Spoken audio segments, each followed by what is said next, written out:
অভিষেক বন্দ্যোপাধ্যায়ের অফিসে ক্যামক স্ট্রিটের অফিসে একেবারে তুলকালাম অবস্থা। পুলিশের সঙ্গে রীতিমতো ধাক্কাধাক্কি অফিস কর্মীদের। কোলাপসিবল খুলে অফিসে ঢোকে পুলিশ। যে ছবি আপনাদের দেখাচ্ছি, রীতিমতো হুড়োহুড়ি, আর তাতে সিঁড়িতে পড়ে যান পুলিশ কর্মী। বেআইনি হোর্ডিং লাগানো এই পুলিশি অভিযান। এখন ঠিক কি পরিস্থিতি ক্যামক স্ট্রিটে, আরো বিস্তারিত এই বিষয়ে জানবো। তবে তার আগে আপনাদের জানাই, কালীঘাটের পর ক্যামক স্ট্রিটের অফিসে অভিষেক বন্দ্যোপাধ্যায়ের অফিসে একেবারে তুলকালাম অবস্থা।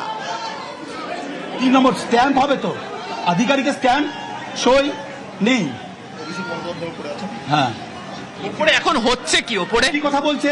আমাদের লয়ার রয়েছে ওখানে 7-8 জন। আর কে আছে? ইয়ে আছে, ডেরেক দা আছে, বৈশাদা আছে, তারপরে হুমায়ুন কবির আছে। কি পরিস্থিতি উপরে একটু যদি বলেন। উপরে রাহাজানি চলছে। পুলিশ হুক মানে ওরা মেন্টালি এইভাবে এসছে, আমরা ভাঙবো, আমরা কোনো কথা শুনবো না। এটা উপরের চাপ আছে। আমি একটা পুলিশের সঙ্গে কথা বলে নিয়েছি, পুলিশ আমাকে বলছে যে উপর মহলের চাপ আছে। আমার এবার আমরা লিগ্যাল উপায় যাবো। আমরা কি মারপিট করবো নাকি ওদের সঙ্গে? আপনার নাম? শোভন দত্ত। তৃণমূল কংগ্রেস কর্মী? হ্যাঁ। না না না, কোনো দেখো, তৃণমূল কংগ্রেসের যারা কর্মীরা রয়েছেন তারা অনেকে বাইরে বেরিয়ে আসছেন। শোভন দত্ত, তিনি তৃণমূল কংগ্রেসের কর্মী, তিনি কিছুক্ষণ আগে ওপর থেকে নিচে নেমে এসছেন। তার বক্তব্য যে ওপরের যে হোর্ডিং রয়েছে সেই হোর্ডিংটাকে ভাঙার চেষ্টা করা হচ্ছে এবং সেই কারণেই এই পরিস্থিতি বর্তমানে হয়ে রয়েছে। এবং তাদের বক্তব্য হচ্ছে যে তারা আইনি উপায়ে যেতে চান, তারা ধস্তাধস্তি বা মারামারির পথে যেতে চান না। তাদের বক্তব্য, যে ধরনের হোর্ডিং ভাঙার জন্য যে কথা বলা হচ্ছে, যে ধরনের নোটিশ নিয়ে আসা হচ্ছে, সেই নোটিশ যথাযথ নয় এবং সেই কারণেই তারা আপত্তি তোলেন। তাদের তরফ থেকে বলা হয় কোথায় তাদের অসুবিধা রয়েছে বা আপত্তি তৈরি হয়েছে, কিন্তু তাদের কথা শোনা হয়নি এবং তাদের কথা না শুনেই কার্যত তারা ভেতরে ঢুকে যান এবং তাদের বক্তব্য যে গেট বন্ধ করে রেখে দেওয়া হয়। যদিও যারা এই অফিসের অন্য কর্মী যারা রয়েছেন, যারা বেরিয়ে যেতে চান, পুলিশের তরফ থেকে তাদেরকে বাইরে বের করে দেওয়া হয়েছে। কিন্তু কিছুক্ষণ আগেই দেখতে পাওয়া যায় যে এই জায়গাতে, যেখানে আমি দাঁড়িয়ে রয়েছি, নিচে একটা বিপুল ধস্তাধস্তি হয়। প্রচুর আরো তৃণমূল কংগ্রেসের যারা কর্মীরা, মূলত যারা ছাত্র সমাবেশের জন্য হাজির হয়েছিলেন, তারা এখানে চলে আসেন। এই সিঁড়িতে পুলিশের তরফ থেকে যারা ছিলেন তাদেরকে কার্যত ধাক্কা দিয়ে তারা উপরে উঠে চলে যান এবং এই মুহূর্তের ওপরে যে আওয়াজ এখনো পর্যন্ত আসছে বা আমরা যেটা দেখতেও পাচ্ছি, সেটা যে ব্যাপক যে উত্তেজনা তার উপরে রয়েছে। ডেরেক ব্রায়ান, বৈশানাথ চট্টোপাধ্যায় সহ তৃণমূল কংগ্রেসের একাধিক যারা নেতারা রয়েছেন তারা সেখানে হাজির রয়েছেন এবং সেখানেই হচ্ছে মূল যে অর্থাৎ এই নোটিশ নিয়ে কেন এই হোর্ডিং ভাঙা হবে, কেন হোর্ডিং ভাঙতে দেওয়া, কেন হোর্ডিং ভাঙার চেষ্টা করা হচ্ছে, কেন রেজিস্টার্ড, তাদের বক্তব্য যেটা রেজিস্টার্ড পার্টি অফিস, একটা রাজনৈতিক দলের পার্টি অফিস, তাহলে কেন এই হোর্ডিংকে ভাঙা হচ্ছে? তাদের বক্তব্য যেখানে আরো একাধিক অফিস রয়েছে, তাদেরও বিভিন্ন হোর্ডিং রয়েছে, সেগুলোকে কেন ভাঙার ব্যাপারে করা হয়নি। এর পাশাপাশি তাদের বক্তব্য, যেহেতু আগামীকাল ছাত্র সমাবেশ রয়েছে, সেই ছাত্র সমাবেশের আগেই আজকে এই পরিস্থিতি তৈরি করা হয়েছে এবং এই গোটা ঘটনাকে ঘিরে যাতে তারা ছাত্র সমাবেশ পালন করতে না পারেন সেই চেষ্টা করা হচ্ছে, এমন অভিযোগ তারা রাখছেন।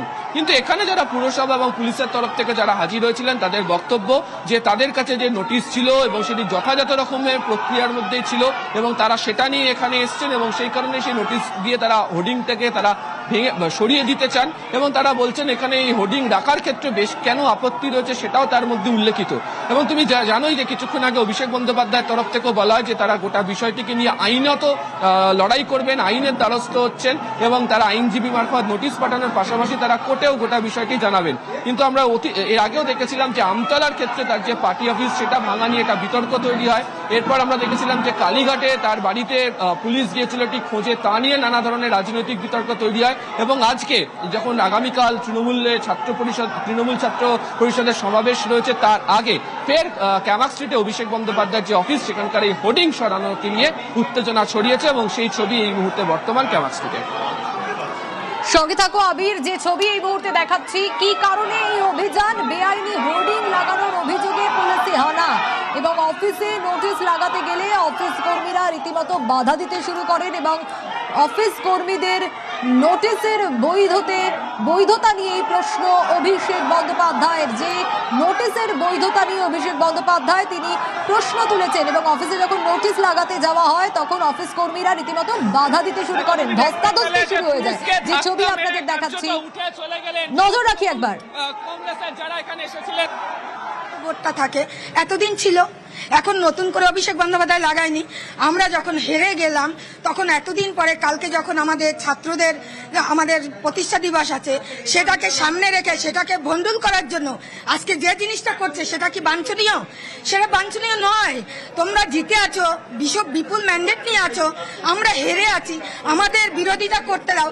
সরকার যদি ভালো করে আমরা ওয়েলকাম করব, সরকার যদি খারাপ কিছু করে আমরা সমালোচনা করব, এটাই তো গণতন্ত্র হওয়া উচিত। এখন কি অবস্থা? আজকে যে অবস্থা দেখুন, আমরা ওখানে কর্মীরা বসে আছি, যেহেতু অভিষেক রয়েছে আমরা কথা বলছি, পুলিশ আমাদের উপর লাঠিচার্জ করছে, আমাদের চ্যাংদোলা করে মেয়েদেরকে পর্যন্ত ছেলে পুলিশরা গায়ে টাচ করছে, কাপড় ছিঁড়ে দিচ্ছে। আমি এই অসভ্যতা আমি দেখে আমি নিজেকে করে আমি নিজে বেরিয়ে এলাম। পলিটিক্স এটা নয়। আমার নাম রত্না দাস, 66 ওয়ার্ড, আমার 66। কি অবস্থা হয়ে আছে? মানে যারা তৃণমূল কংগ্রেসের বেশ কিছু কর্মী ছিলেন তারা একে একে দেখতে পাওয়া যাচ্ছে তারা বেরিয়ে আসছেন, তারা চলে যাচ্ছেন এবং তাদের বক্তব্য যে রাজনীতির জায়গায় থাকুক, এই ধরনের পরিবেশ বা পরিস্থিতি কেন তৈরি যেন করে রাখা না হয়। আবিরের কাছে আসবো, তবে তার আগে আরো একবার জানাই এই মুহূর্তে যে ছবি দেখাচ্ছি অভিষেক বন্দ্যোপাধ্যায়ের ক্যামাক স্ট্রিটের অফিস, কালীঘাটের পর এবার ক্যামাক স্ট্রিটের অফিস। এই ক্যামাক স্ট্রিটের অফিসে রীতিমতো তুলকালাম অবস্থা।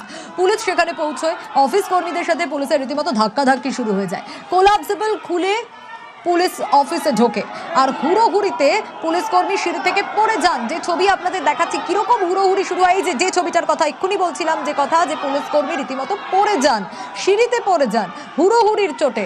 আর বেআইনি হোর্ডিং লাগানোর অভিযোগে এই পুলিশি হানা। উঠে চলে গেলেন যারা তৃণমূল। আবারও একটু নজর রাখি। এখানে এসেছিলেন